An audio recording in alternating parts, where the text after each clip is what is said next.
बिस्मिल्लाहिर्रहमानिर्रहीम। अस्सलाम वालेकुम नाज़रीन। आज मैं आपके लिए लेकर आई हूँ बेहतरीन घरेलू टोटके। ऐसे बच्चे जिनको मिट्टी खाने की आदत हो, इनको केला और शहद मिलाकर खिलाएं। इनकी मिट्टी खाने की आदत ठीक हो जाएगी। खीरा छीलने के बाद इसके छिलके कचरे में डालने की बजाय वॉश बेसन और बरबच्ची खाने की नाली और कोने कदरों में डाल दें। इससे लाल बेग नहीं आएंगे। भाप से जिस्म का कोई भी हिस्सा जल जाए तो इस पर कच्चा आलू रगड़ें, आंवले नहीं पड़ेंगे। हाथों की जलन दूर करने के लिए इमली को पानी में भिगोकर इसका रस और थोड़ी सी चीनी इसमें मिलाकर हाथों पर मल लें तो जलन दूर हो जाएगी। अगर आपको खारिश होती है तो नींबू और चमेली का तेल बराबर की मिकदार में लें और दोनों को मिला लें, फिर जिस्म पर मालिश करें। मिर्च मसाले वाली चीज़ें खाने से परहेज करें।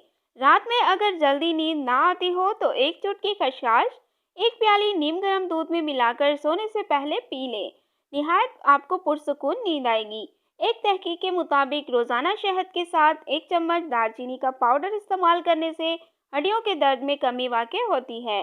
चपातियों को डब्बे में बंद करते वक्त इसमें थोड़ी सी अदरक रख लें तो चपातियाँ देर तक नरम और ताज़ा रहेंगी।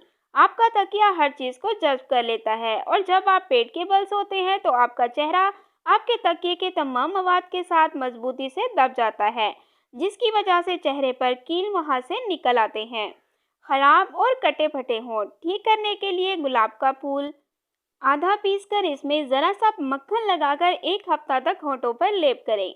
दांतों में खून आने से रोकने के लिए एक नींबू का रस और एक कप नीम गर्म पानी और आधा चम्मच नमक मिलाकर सुबह शाम करारे करें। आवाज़ बैठ जाए तो एक गिलास पानी में 2 चम्मच सौंफ डालकर इसको पकाएं। चीनी और दालचीनी भी डाल लें। इस कहवे को दिन में 2-3 बार इस्तेमाल करें। आंखों के गिर्द हल्के दूर करने के लिए सुबह सवेरे अपने दाएं हाथ की उंगली बाएं हाथ की हथेली पर रगड़ें और गरम गरम उंगली आंखों के गिर्द हल्के पर फेर दें। सोते वक्त सर को कवर करना या जुराब पहने रखना दिमाग को तबाह करने के बराबर है।